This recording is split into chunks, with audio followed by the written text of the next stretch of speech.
বন্ধুরা, আজকে আমরা আপনাদের দেখাবো আমাদের গ্রামের একটি বিকেলের সুন্দর মুহূর্ত।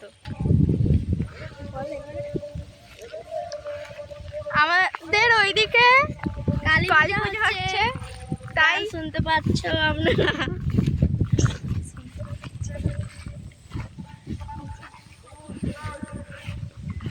এখানে কত ছোট ছোট শাক হয়েছে। এই শাকগুলো কি শাক আপনারা কমেন্টে জানাবেন।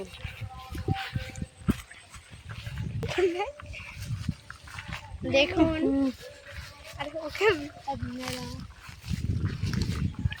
আমাদের এখানে খাল কাটার জন্য এবছর প্রায় চাষবাস বন্ধই রয়েছে, কিন্তু একমাত্র শুধু এই জমিটাতেই চাষবাস হয়েছে। চলুন আপনাদের একটি পুকুর দেখিয়ে নিয়ে আসি। আমরা প্রায় কাছাকাছি এসেই গেছি বন্ধুরা, আমরা এখন সেই পুকুরের কাছে এসে গেছি। আমরা এখানে এসে দেখলাম যে ওদিকেও একটা পুকুর রয়েছে, কিন্তু ওদিকে আমরা যেতে পারবো না, ওদিকে প্রচুর জঙ্গল।